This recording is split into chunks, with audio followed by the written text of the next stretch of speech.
All right, so hello everyone and welcome to our webinar today on best practices for searching and visualizing log data in Kibana. Just a couple of housekeeping items before we begin. Just first know that this will all be recorded, so if you need to get up for a moment, you can always come back and pick up where you left off.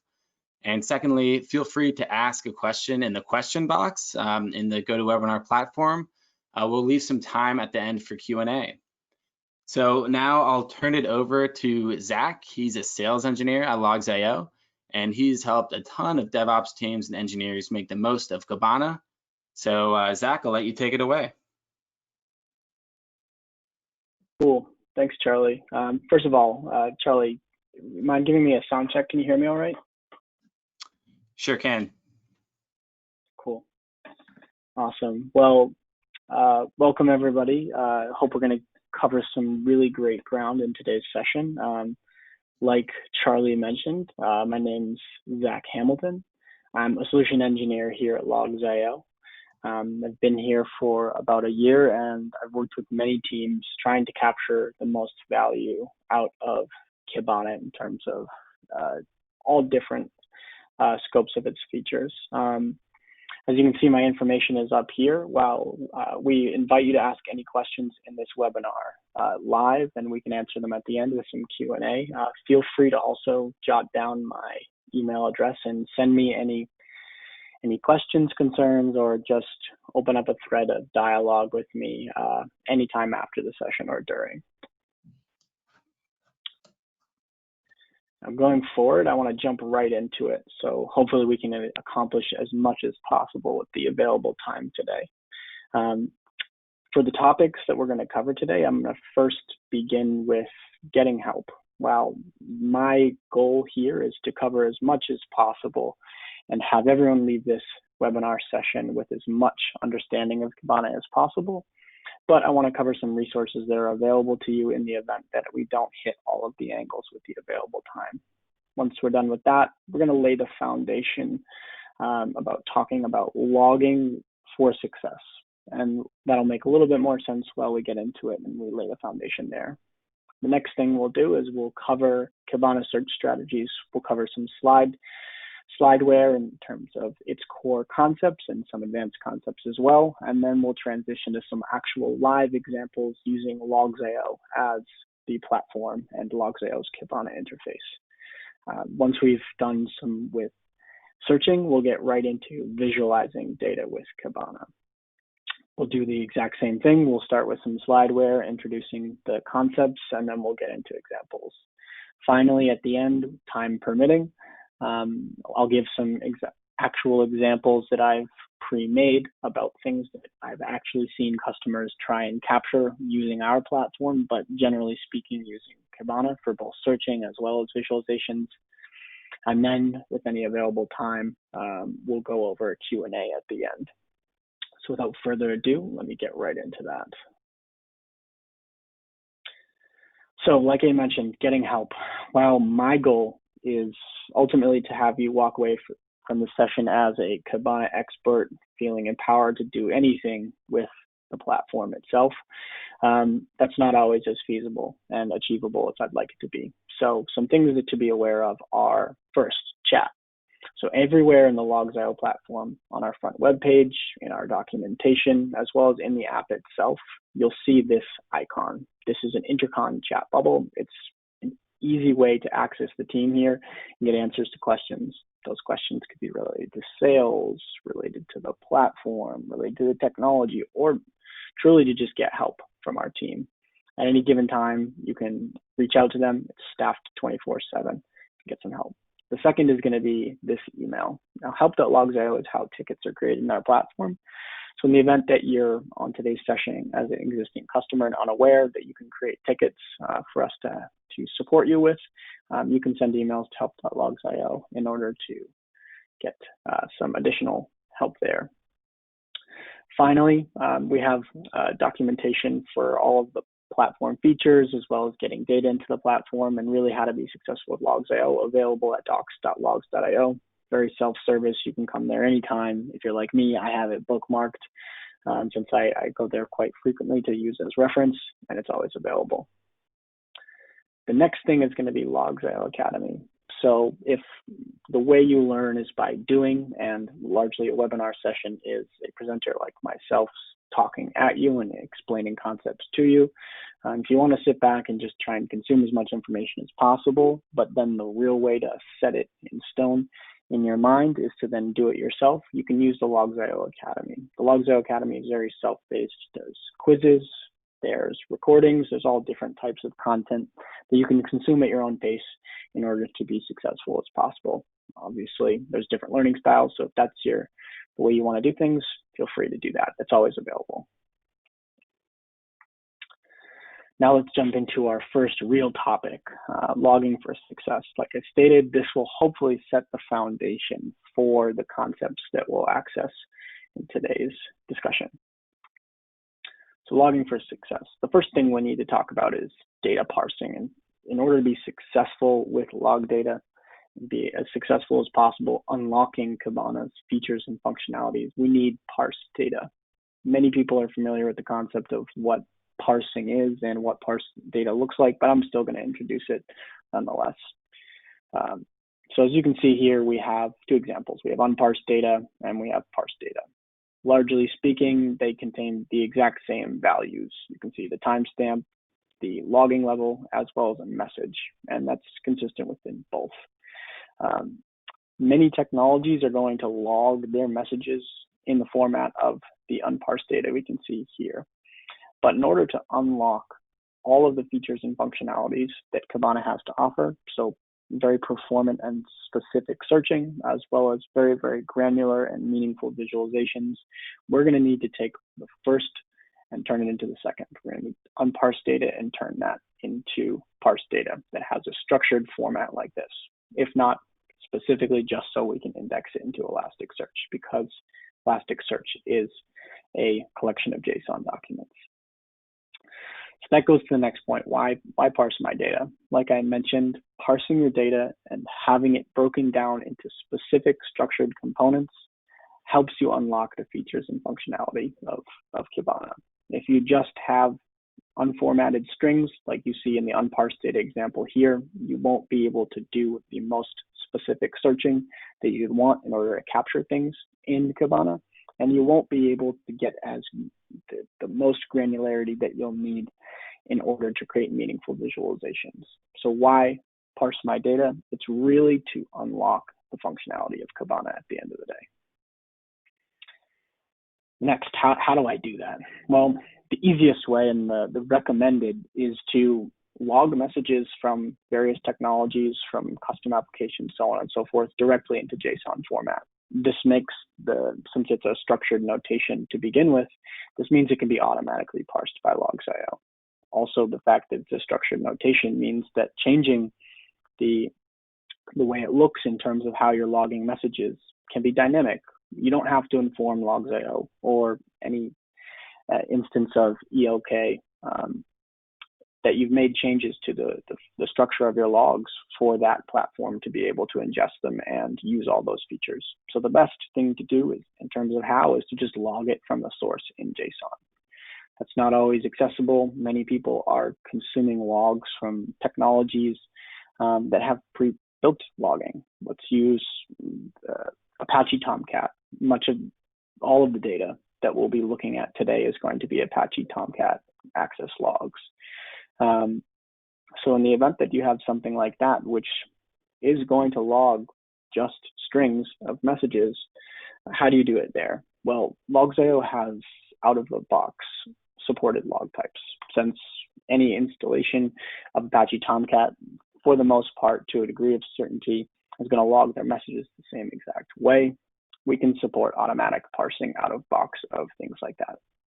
We have a bunch of supported ones outside of Apache Tomcat. You can Google Logz.io supported log types, and it'll give you a list of everything that we have there.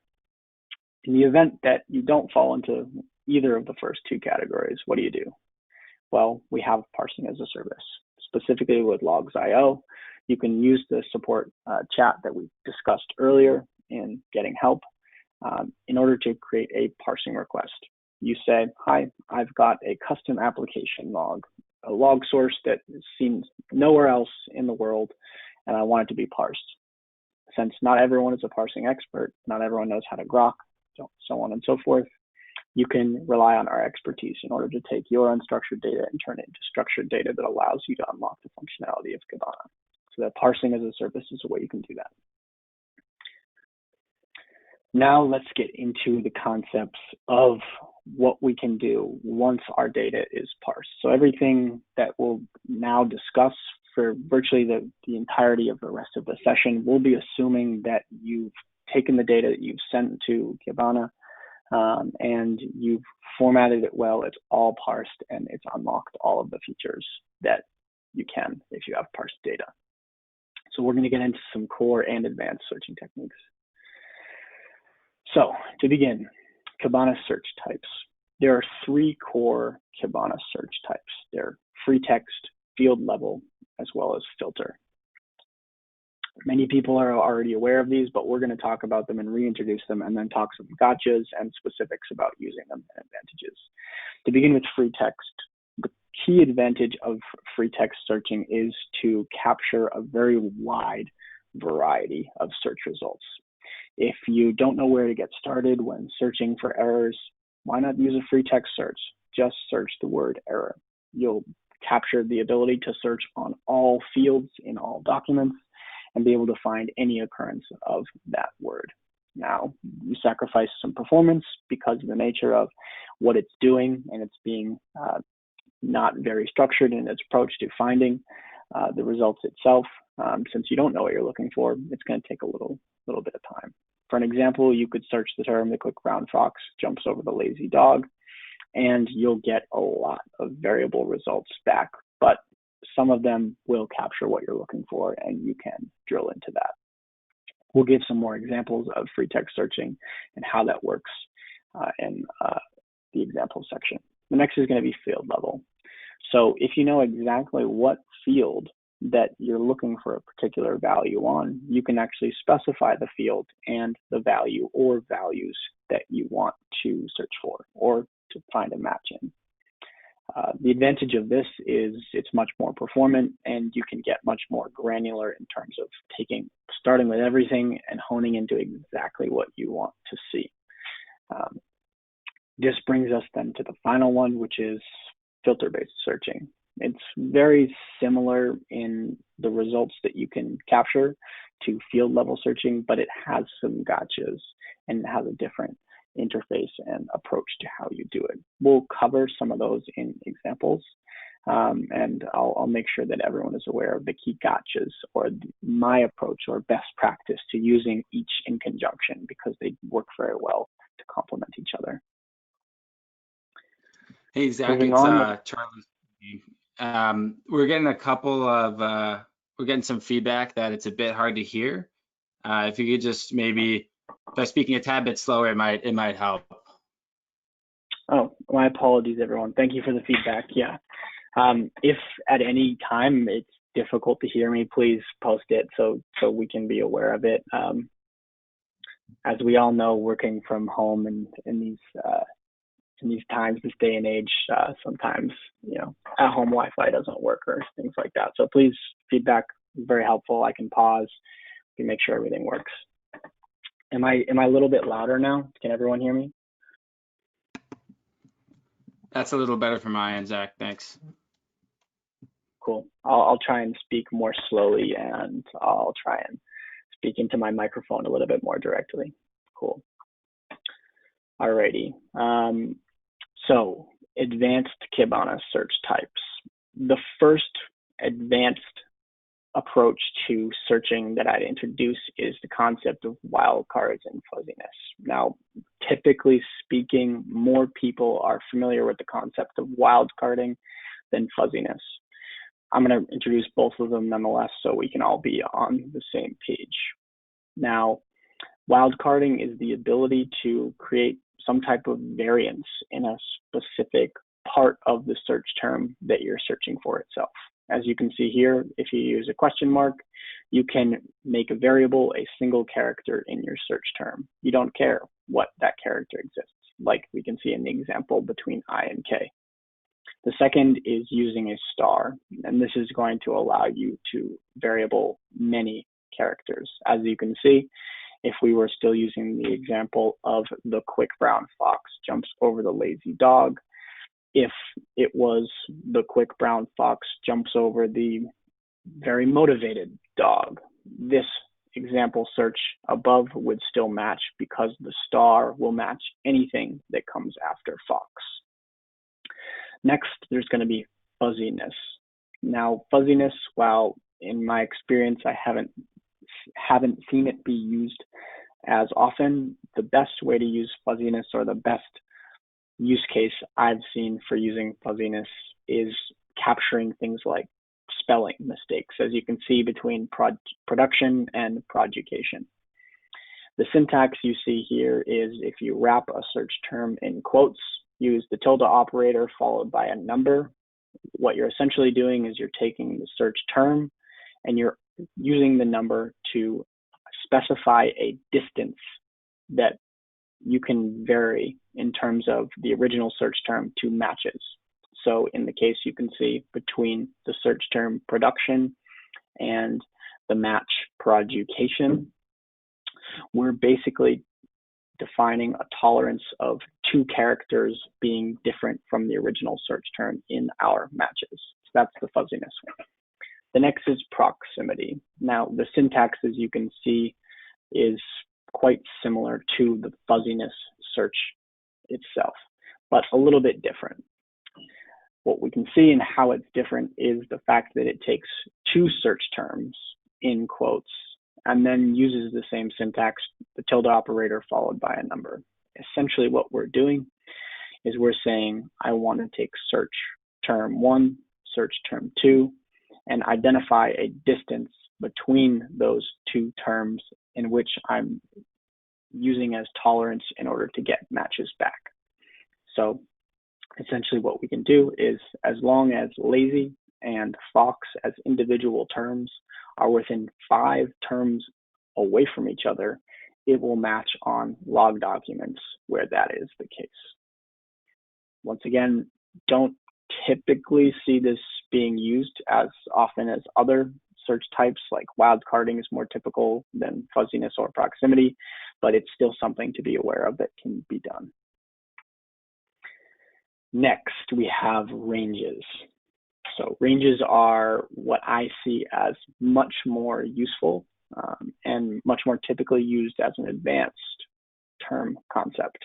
Essentially what you can do is, at a field level search, you can make a range of values as what you passed to the field in order to find results. As you can see in my example, we can look for the response field and values between 404 and 500. This doesn't have to be integers like we're using here. This could be dates. It could be alphanumeric characters. It could be IP addresses. For a full list of the different types of data that you can use in range searching, you can refer to Elastic documentation in order to see all of them. For today's example, we're just going to use integers, and we'll use the example of response in order to show how some of the gotchas around how this works. Next, we'll talk about regular expression. Now, I'm taking the approach that everyone already knows what regular expressions are. My goal here today isn't to educate people on regular expressions, what they are and how they work, but the one thing I want to call out about them is that Elastic has its own domain-specific regular expression library. It's very, very much largely the same as typical regular expression libraries you use, but it is a common gotcha where you define a regular expression that you want to match in Kibana and you don't get the results you expected.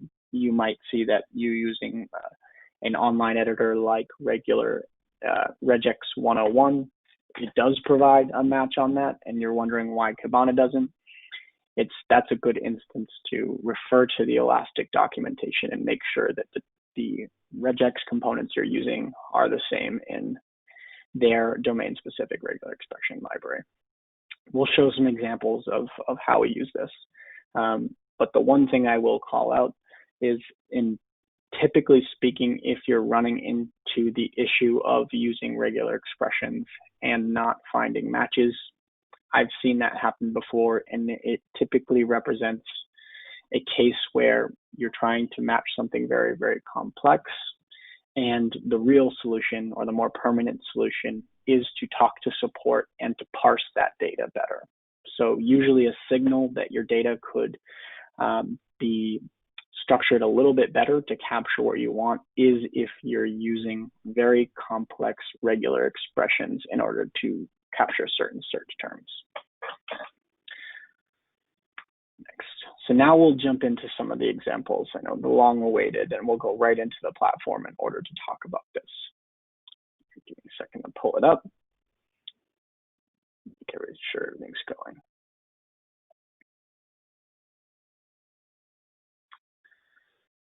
Now what we can see here, if you are an existing Logz.io user, or you've just found this webinar and you're a general Kibana user, I'll intro it either way. This is Logz.io's version of Kibana. It's very much out of the box Elastic under the hood, but there are some things that you'll see that have been added, such as creating an alert, this panel up top, and some of the other features like this tab called patterns. For the purpose of today, we're only going to talk about things that are consistent in do-it-your-own out-of-the-box open source Elastic, as well as Logz.io. Now, I want to cover some basic concepts of the search interface that we have here and point out where you do certain things and how you can do certain things. The first things I want to show is the search bar here. Largely, most of the searching that you'll do is going to happen in this search bar where you do free text and field level searches. You can do filter searches right here alongside it. And you can change the date range and always refresh these searches. These are going to change what you see in the histogram, which is just going to be a count of the documents returned over time. This will change the results you see here, which we call the document table. Each one of these being things that you can expand in order to see more fields that are available in those particular documents, or the document itself as a JSON object. Also available to you is all of the fields that are currently represented in the search context you applied. In the case of having no search in just the last 12 hours, these are all the fields in all of our documents. I'm using just Apache access logs, so much of this is to be expected you'd see on access logs themselves. Now, I'll get right into some free text searching and before I talk about other things here. So let's talk about some of the gotchas. So in the example I used before, I mentioned that this is kind of like a Google search of all your log data. For instance, we could search something like games. Searching games is going to get me a lot of results. You can see here highlighted, we have games in another field. We've got games all over the place. Now you'll start to notice some things about free text searching that are important. One, the search term we've actually applied is lowercase games with lowercase g, but it's also matched on games with an uppercase G. When you do free text searching, case sensitivity isn't applied. So the term in a free text search is case insensitive. That's the first thing to know. The next thing to understand is if we did something like games and we did another search term, category, we're going to see some different results. Now we can see an instance where we have category and games as part of the same document, but it's a little bit strange that we're seeing instances of just games matching and just categories matching. So that's a little bit different. I thought that I would be searching for both these terms. Another significant gotcha is the fact that any space character in free text searching is going to be treated as an implicit or operator. If I actually edit this search and type games or category, so searching two free text searches with that applied operator, it's going to give me the same exact results. If I did something like games, and we're going to see more of the cases where we see only where they're contained in the same document. So that's a gotcha. If you're searching and you're getting very variable results, like the first case where we did the quick brown fox jumps over the lazy dog, technically it's the or quick or fox, or you get the picture. So you're going to capture a huge volume of results, not the best way to really understand what you're looking for. If ever you want to search terms, and I don't think there will be any results in my logs specifically, but you want to say games and category and not as different terms, you can wrap them in quotes in order to get that specifically. You're going to search free text that exact result. And we don't have any games category that matched that as a static string, so we'll have no results. The next thing that is much less widely, at least in my experience working with customers, known is Camel Casing and its effect on free text searching. If I did games category and camel cased it, I'm going to get examples where we have category, and we can see there's category here, but there's no games. We're going to see also category and games, and we're likely going to be able to find an example of where we find games and no category like we have here. So that's interesting, but it's one string. So how does the camel casing affect it? Camel casing, your search term in a free text-based search is essentially the exact same as doing it like this with a space operator in between it, or with an or operator in between the two searches. If you want to actually search, maybe it's a class name or a function name that's available to your logs, and you actually want games category, you're going to want to wrap this in quotes in order to actually do it. Otherwise, the camel casing will affect the results that you're actually searching for. Those are going to be the biggest gotchas out of the free text-based searching to be aware of. Once again, reiterating the value. If you just want to do a very high-level sweep, do it and search something like error, and then drill into specific fields and add other types of searches on top of it. Next, we'll do field-based. First thing to note is that you can use both response 404, so we're looking for where the response field has a value of 404 specifically, and we can see 404 is going all the way down. But you can also do response equals 404, and you'll be able to search it the same way. I personally use the colons in order to do it, but it's really personal preference. This is what makes sense to me, and that's how I use it. The next gotcha is that field-based searching is going to be looking for an exact match on things. So in the case I say, let's copy this real quick, and we'll say, I know Apache Access Logs well enough to know what I just copied was part of the request field. I can say, wrap it in quotes. I can say get category health. I'm going to get, if I open up the document and look at the field where the request field has that exact term. But if I did something like remove this, I'm going to get no results because category is not going to exist there. I would have to add some kind of variability or something like that in order to capture that. So it's an exact search term.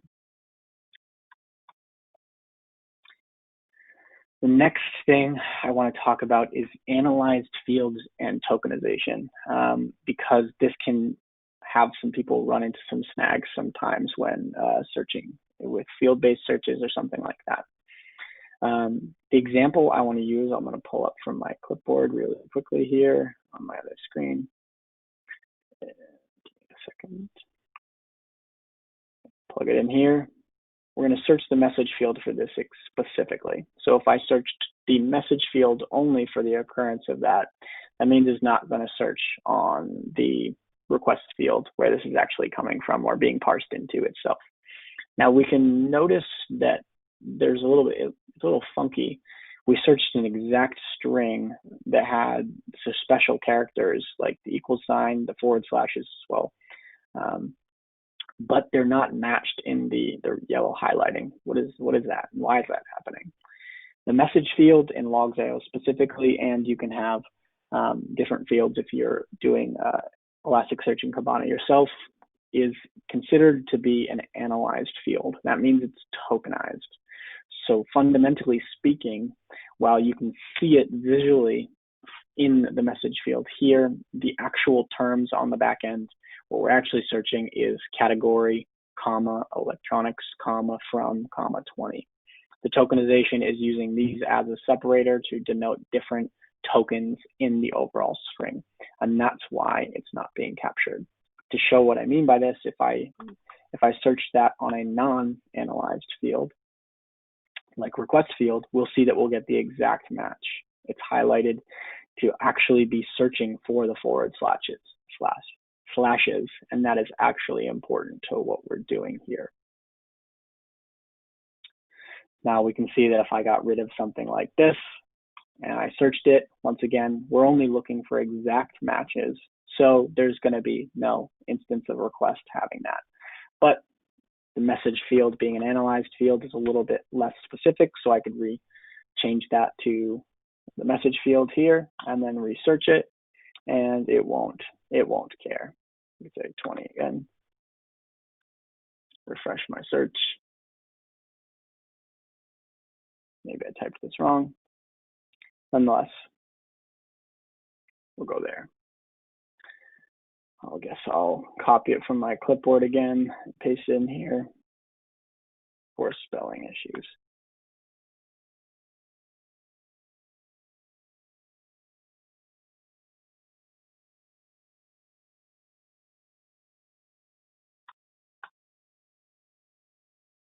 Oh, I think my connection is betraying me here. I don't think it's actually my searching. This is what I'm talking about, working from home. This can happen. Give me a moment while I try and get this to work. There we go. It's finally caught up with us. Cool. Nonetheless, that really drives home the points that I was trying to make. The next thing I want to talk about quickly is the difference between the implicit and bias of a filter-based search that we can apply here. So in the instance, we take something like the field GeoIP, and we'll call it country name.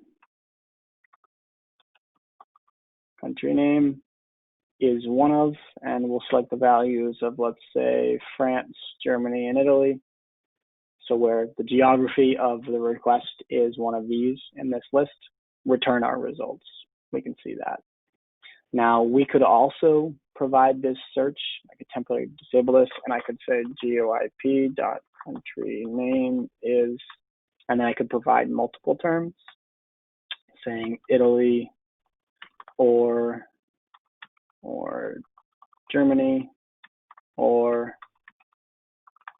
France, and search it, and I'm going to get the same results. It's where the field name has any of these values, not and, but any of them in particular. I could then say something like, or the response code is 404. So I'm searching where this condition is met, this entire condition is a field level search, and or this condition is met. So there's likely to be an instance here, if we really looked for one, where there is a 404, and that 404 doesn't come from one of those particular geographies, and we won't spend too much time looking for it. Now, how does that relate to the searching we do down here? I'm going to take this out. I'm going to re-enable this real quick. I'm going to make a point about the and operator that's implicitly between filter-based searches. So if I did the same, I did response, and I did is 404, and I saved that, we're going to get no results because there are no documents where the response is 404 and the country of origin is one of these three. This is the implicit and between all filter-based searches. If I typed it in here, I can say change this to an and you'll be able to see that I don't get results anywhere here.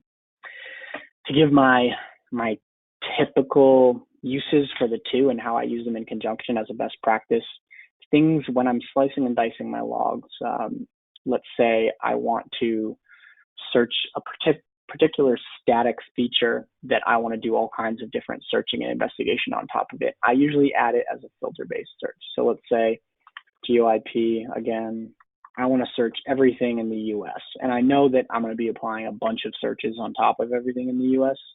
So I'm going to put it down here as a parameter that doesn't get in the way as I search maybe verb is get or something like that, or response is 404 and verb is get, and see if that exists.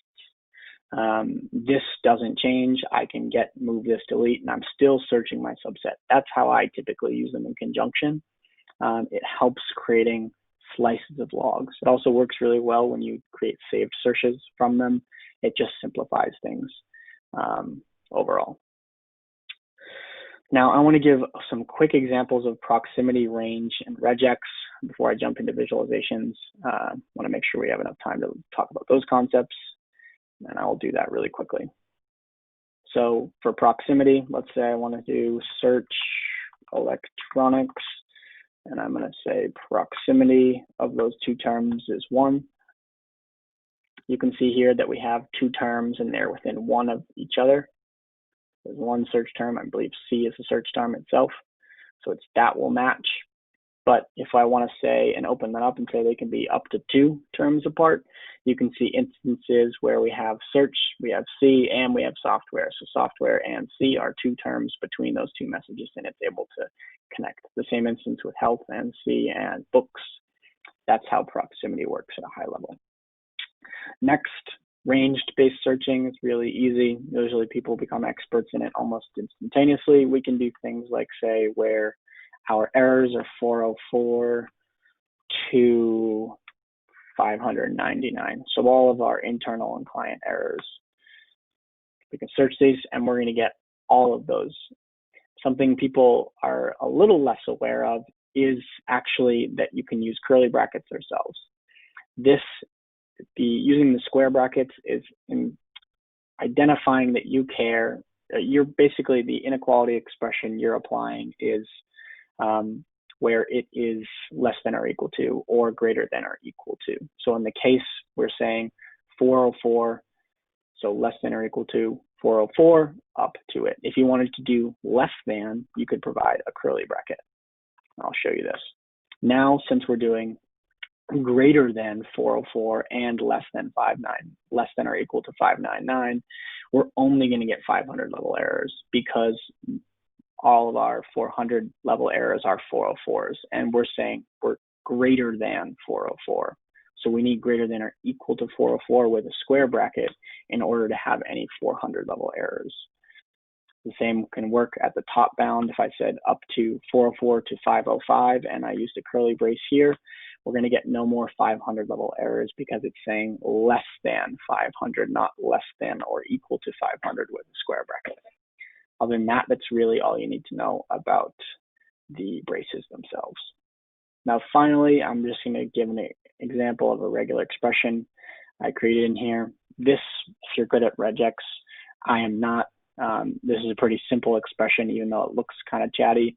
It's really just going to capture IP addresses, and what it's matching on doesn't have to specifically be IP addresses. It's just any 3 digits followed by a period, followed by another 1 to 3 digits, followed by another 1 to 3 digits, so on and so forth. You can see that in the user agent itself, it also follows this pattern and can match there. And you can provide regular expressions in that syntax there. Now, looking at the time with 18 minutes left, I'm going to go right back into some of our topics of visualizations, make sure we capture all those there. So visualizing data with Kibana. Like I mentioned, we'll do some slideware really, really quick to lay the foundation before I show you the examples of the topics that I'm trying to describe. So the core concepts of visualization is aggregating your data into 2 different ways, I guess. So the first is going to be bucketing. Essentially what we do when we bucket is we take a some type of filter. So that could be a term, it could be a filter itself, it could be a histogram of dates, it could be a range object, it could be a lot of things. There's a lot of bucket aggregations that you can apply. What it does is it's trying to take the entire pile of data and separate it into piles by that individual bucketed term that you're applying. And I'll make this make a little bit more sense as I demonstrate in the visualizations itself. The next type of aggregation is metric. Essentially what a metric aggregation is it's taking some kind of feature of each individual bucket and calculating it within that bucket, and then applies to all buckets. So in the example of, we have, let's say we split things by date, and we use the metric aggregation by count. For each individual date component that we've bucketed, we'll be able to get a count of all the documents in there. Metrics being metric count being the aggregator there, and the bucketed aggregator there being date histogram. And personally speaking, these concepts took me a little bit of time to grapple with, but I was getting an understanding of Kibana. I'll show it visually and try and explain it in a little bit more depth. But before I do that, I want to talk about two other concepts really quickly. Now, I can consider these a little bit more advanced, and I see them used less often. It's the concept of parent and sibling pipeline aggregations, or just pipeline aggregations as a whole. Essentially what a pipeline aggregation is it's allowing to take the output of one aggregation and apply it to be used in another. For example, for a parent pipeline aggregation, essentially the parent aggregation itself is applied to its child, and therefore you can pass data between different types of aggregations to do things like what I'll show you in a bit here is like a cumulative sum, where you need to understand the sum aggregation from the last bucket in order to apply it to the sum of the next bucket. That's an example of a parent pipeline aggregation.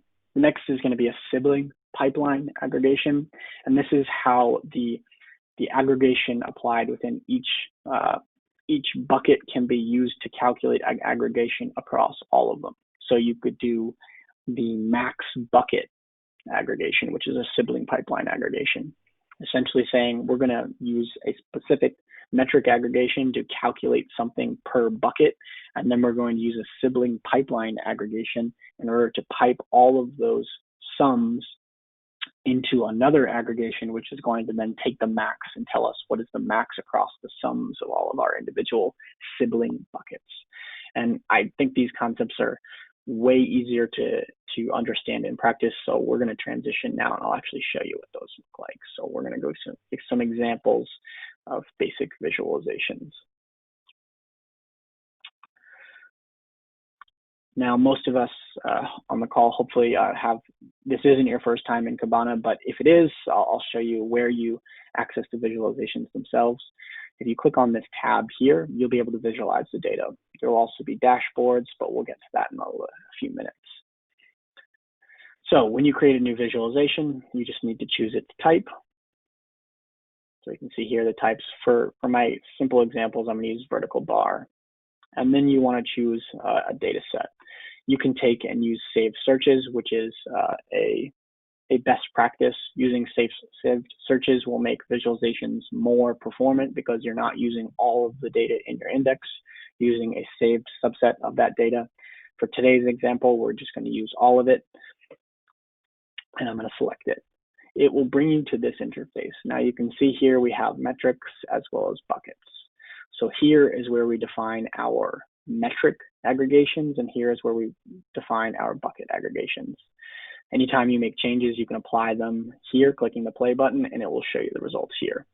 Now, since we haven't applied anything at all, essentially what we see here is our context is defined by no search terms at all and all things over the last 24 hours. And what we see in our visualization represents that. We can see a simple bar graph because that's the visualization type we chose, and we can see all docs. And since the default metric aggregation is count, we're getting a count of all things. Essentially what we have right now is one single bucket. that one single bucket having a metric aggregation of count applied to it, and the count result is all of the documents in that bucket. Now let's say we wanted to use a bucketed aggregation to split that. For the simplest example, I'm going to use the term aggregation, the term bucket aggregation, but you can see that there's quite a few here. A term aggregation will allow you to split the overall data set into smaller buckets based on the values contained in a particular field. So if we did the verb and chose the field verb, it's going to take all of the values of that field and split the data set we see, the one big bucket, into smaller buckets by those values. As you can see here, we have 2 buckets now. The same, if you summed up the total count of these, it's still going to be the same total count of that we had previously when they only had 1 bucket. But now what we've done is we've split all of those documents by the values available in the verb field as a term. So we can see that now we have 2 buckets, one for all of our get requests and one for all of our post requests, as you can see here. And if my screen share doesn't show it very well, this is the post, this is the get. Now, as I mentioned before, metric aggregations are applied on top of all buckets. So essentially what we have here is the default metric aggregation on top of this of count. So essentially we're taking all of the documents in this individual bucket and counting them. And we can see that with the count value we get back, as well as all of the values in this bucket and counting them. We can go a little bit further than that and use a different type of metric aggregation. For example, let's do the sum of a particular field. Now, it's important to note here that sometimes people run into issues and gotchas where a field that you're looking for doesn't show up. The field needs to have a data type of some type of numeric data type. If it's a term itself, then it won't work. I'm going to select this. I'm going to click play in order to apply the changes, and you'll be able to see these. Now, rather than it's still looking in those 2 buckets and it's aggregating something as a metric from those buckets, but rather than a total count, it's looking at a sum of a field that's actually present there. That field is bytes, and each document in either one of these buckets is going to have that field, and we can apply the sum of all of them. So we can see how much data in total bytes is coming from each request. Now, I made the point that you had to use numeric fields in these aggregations. I'm going to come back really quickly to show how you can easily determine that. If we look at any given document, you can see a hash here for log size. You can see a hash for bytes.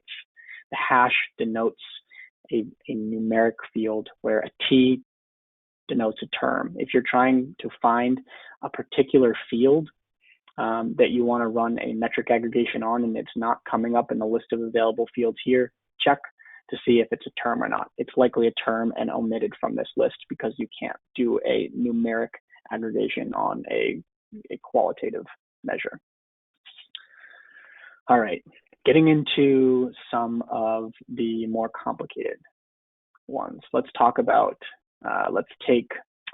I'm going to remove this and I'm just going to do a sum of everything. So the sum of all bytes.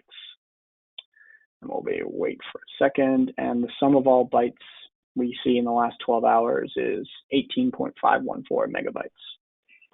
So what if we wanted to give an example of a parent pipeline? Let's use cumulative sum. So essentially we're going to calculate a custom metric, and that cumulative sum we're going to do is going to be, we can do it this way. Oops, I have to apply the right field.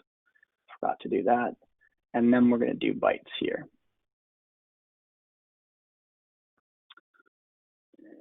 And, gotcha. I gotcha. I just made the mistake myself. You need to have some type of feature here. You can't provide a parent pipeline aggregation with a single bucket. So I need to split this into buckets. I'm going to use a date histogram just to show some time representation, and then we'll do it. And the result will be is this stacked representation here. Essentially, it's taking the sum here, adding to the sum there, adding the sum there. And the final one should be almost identical, if not identical, to the original value you had. Before, when we took the sum of everything in one bucket, it was 18.516 megabytes, and we can see that the final bucket, as the cumulative sum of all buckets by our bucketed aggregation of a date histogram, shows us the same exact result when we finally get to the total sum. It's cumulative measure. The next one we could do is we can leave this here and we can do something. Actually, I'm going to start from scratch. We're going to do a sibling pipeline aggregation. We're going to do max bucket, and then it's going to ask us a time range to look for that over. So we can do max bucket. So the bucket right now with the highest count of our metric aggregation. I'm going to change this to sum, and then I'm going to change it to bytes, and I'll explain in a second what this is doing. Essentially, right now, we only have one bucket. What we've done is we've said a max bucket aggregation. We're going to split everything in terms of its siblings by date histogram, and then we're going to apply a metric aggregation of a sum of bytes in each individual bucket, and then the resulting sibling pipeline aggregation we're going to apply is the max value across all of the individual sums of those in there.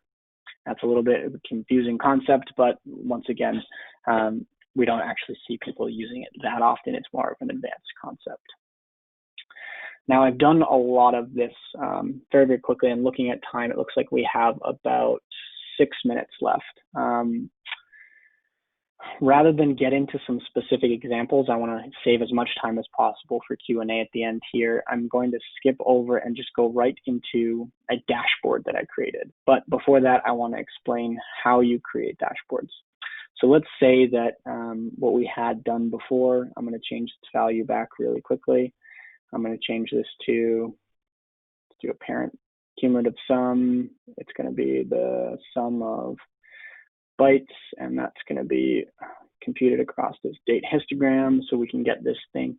Let's say that we wanted to save this and use it in a dashboard. All you would do is save, you'd name it here, and then you'd come over to a dashboard of visualization that you want to use.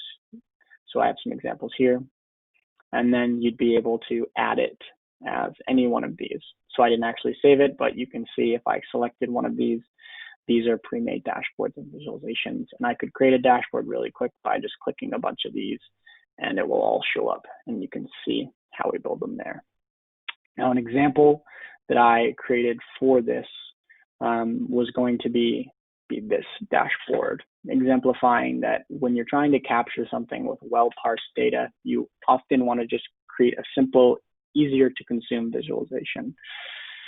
For example, if the overall count of access logs per period of time was, meaning the rate was very, very high, this visualization would scale up into a 21 to 25 range, and we'd be able to see something concerning, like we have a significant increase, and it would pop off a dashboard and we could see it there.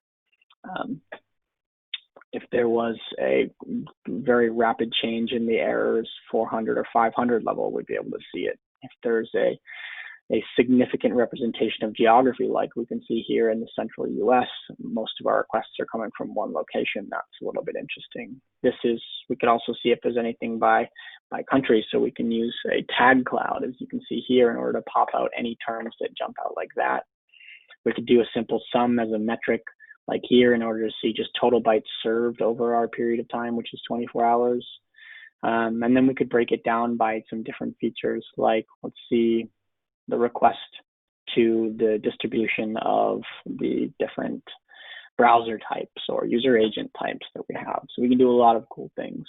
So taking all the concepts of visualization that we've applied and then bringing them all up into your own individual use cases, you'll be able to end with something like this, where you can quickly troubleshoot problems and do something like, I want to see all the activity in the US. Select it, and then have it be applied as a filter, and have that filter be applied for all of your data here. Now, once again, my Wi-Fi is betraying me, so we're waiting for it. But nonetheless, that's the overall idea. I know we have 2 minutes left. I think now would be a good time to ask some questions. Sorry for running up against it. There's a lot of cover in this short period of time, but let's do questions now. I think it's a good opportunity. Great. Thanks so much, Zach. Really informative. I got a couple questions here. First one, can I use wildcards when searching on a specific field, or should I always search for an exact term? Yes, the answer is yes, absolutely. I think I have an example here. Let's say I'm searching for the referrer and I want to see all activity that's coming from a referrer with a particular term. Now, I don't know, I just want referrers associated with games, but I don't know the specific request path that's being referred from. You can see here that it's items, games, and a particular ID, but it will match on virtually everything. So you can use wildcards, regular expressions in field level searches themselves in order to capture a wider net. Great. Thank you. And next one is there much difference between Lucene search type and KQL search type? That's a great question. Frankly speaking, I've never come across an instance of someone using KQL. Maybe that's just my sample size of the people I've worked with. I don't actually know the specific. I don't use KQL, and I'm not positive what the core differences are. Send me an email, and I'd be more than happy to look into it and give you a good answer from my perspective. And using the little bit of insight I'll gather about KQL, I can give you an update on if I think anything is better or worse in one. I like to use Lucene because it's used other places than Kibana. So learning it here means you could apply it somewhere else. KQL, you're only ever going to use it in Kibana. All right, thanks, Zach. And that's, I think we'll have to cut it off there. GoToWebinar is about to kick us off. So thanks, everybody. I apologize we couldn't get to all the questions, but if we weren't able to answer your question, then feel free to email Zach. You'll get a recording of the webinar and the deck, and it includes Zach's email. So if we weren't able to get to your question today, feel free to email him. So thanks so much, Zach. Thanks, everybody, for attending. Cool. Yeah, likewise. Thank you, everyone. Feel free to email any questions that you weren't able to have answered here, and I'd love to take the additional time afterwards to answer them. All right. Thanks again, Zach, and take care, everyone.